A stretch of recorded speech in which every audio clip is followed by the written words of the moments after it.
अस्सलाम वालेकुम नाज़रीन, आपका मेज़बान मलिक रिजवान आपकी खिदमत में हाजिर है और आप देख रहे हैं माजिद टेलीविजन।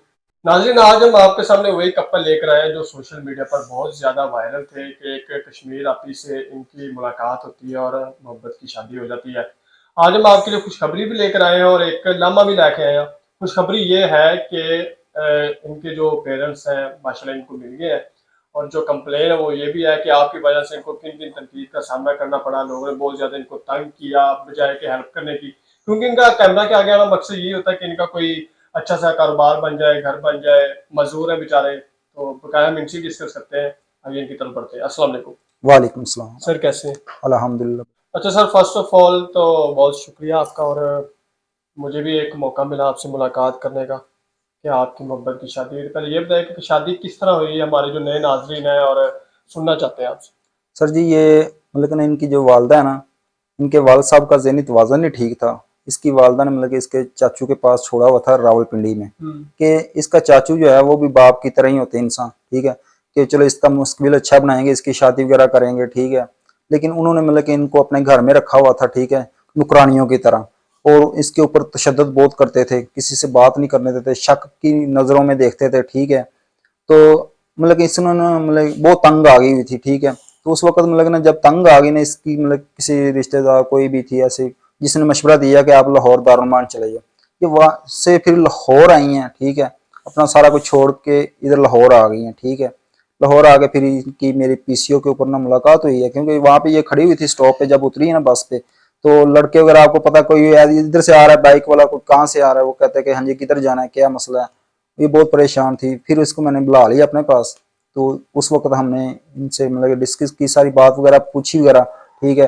फिर इनको हमने अपनी भी बताया कि हमें भी ऐसे, हम भी सड़कों पे रहते रहे हैं, सारा काम करते रहे हैं, पार्कों में सोते रहे हैं, बहुत जलील हुए हैं, वालदैन ने बचपन में छोड़ दिया था हमें, ठीक है?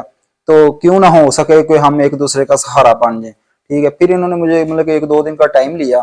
फिर उन्होंने जैसे सोचा कि ये चलो चाहे माजूर भी है चाहे जो भी है, लेकिन किसी से भीख तो नहीं ना मांगता, अपना बिजनेस कोई भी छोटा सा कारोबार चाहे करता है, अपनी मेहनत की रोटी कमाता है, ठीक है? मुझे भूखा तो नहीं ना मरने देगा। फिर उन्होंने फैसला किया कि चलो हो सकता है हम एक दोनों के सहारा बन जाए। अच्छा, एक बात मैं शेयर करता जाऊँ कि आपने माशाल्लाह से इनको भी प्रपोज़ किया, इन्होंने भी आपको प्रपोज़ किया, लेकिन ये भी तो हो सकता था ना कि मतलब ये आपको इनकार कर देती कि आप डिसेबल हैं और बहुत सारी चीज़ें निकल आती हैं कि आप तो भीख मांगने वाले हैं, ये इस तरह के, तो वो कैसे आप सेटिस्फाइड हुए इनसे?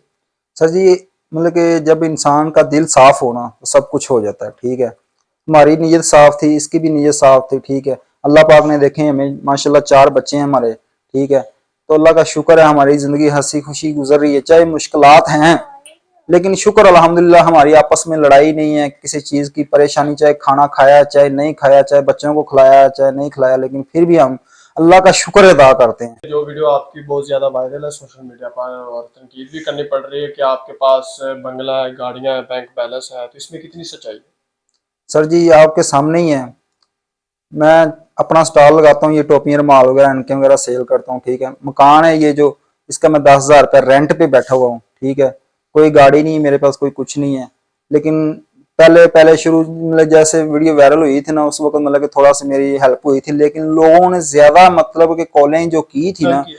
मतलब कि तंग करने वाली की थी। कोई कहता था कि यार अपनी वाइफ से बात कराओ, वीडियो कॉल पे आओ, ठीक है? कोई क्या कहता था, कोई क्या कहता था, मैं किसी का नाम भी नहीं लेना चाहता, ठीक है? लेकिन मैं उनसे यही कहूंगा कि यार अगर किसी कोई माजूर बंदा है, उसकी मजबूरी की वजह से वो अपनी हेल्प की मजबूरी की वजह से लगा लें, जैसे भी लगा लें, ठीक है? वो मीडिया के सामने आता है, अगर आपसे हो सके तो उनके खिदमत कर दें, ना हो सके तो उनको प्लीज तंग भी ना करें।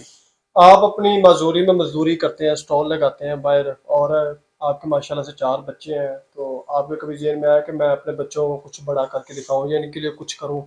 मैं कुछ नहीं तो अपने बच्चों को कुछ बनाऊँ, कभी ऐसा ज़हन में आया? सर जी आता तो बहुत कुछ है ज़हन में, लेकिन कोशिश ये कर रहे हैं कि अल्लाह पाक मेहनत को तरजीह कर रहे हैं, क्योंकि मेहनत करते हैं, ठीक है? हम कोई करना चाहें तो और काम बहुत होते हैं, नशा बेचना ये वो, लेकिन ये चीज़ हमें नहीं जेबा देती, ठीक है? हम किसी से भीख नहीं मांगना चाहते, हम कहते हैं कि अल्लाह पाक हमें सिर्फ देने वाला बना, किसी से मांगने वाला ना बना। क्योंकि हमारा जो मुसलमान का जज्बा, जो इंसान 5 वक्त की या कोई एक नमाज भी पढ़ता है ना, या कुरान पाक पढ़ा हुआ है, ठीक है? तो उसका कभी ये जज्बा नहीं होगा कि वो कहे कि मैं किसी से मांग लूं, ठीक है? हम अपनी मेहनत को ही तरजीह देंगे और इंशाल्लाह मरते दम तक देते रहेंगे। अच्छा, मुझे ये बताइएगा कि जो आप ही जी के वालिदैन हैं वो किस तरह मिले? सर जी उन्होंने हमारी जो वीडियो वायरल हुई थी, ठीक है, वहां से मतलब कि ना उन्होंने नंबर लिया था, हमारे साथ रब्ता किया है, इनकी वालदा ने, इनके 2 भाई हैं, उन्होंने हमारे साथ रब्ता किया, तो वो हंसी खुशी आके मिले हैं हमें, तो बहुत शुक्र अल्हम्दुलिल्लाह। उन्होंने मुझे कोई बात नहीं की, ठीक है, ना उन्होंने अपनी बहन को की, उनको जो भी हो गया है अब हमें कबूल है, क्योंकि अब माशाल्लाह 4 बच्चे हैं आप लोगों के, ठीक है, ना हम आपको तंग करना चाहते हैं ना करेंगे इंशाल्लाह। अच्छा, बहुत अच्छे लोग आपको देख रहे हैं, नाज़रीन देख रहे हैं, तो क्या उनको कहना चाहेंगे, अपील क्या करना चाहेंगे? सर जी मैं उनसे यही कहना चाहूंगा कि जो मेरे ऊपर कर्जा वगैरह है वो उतर जाए।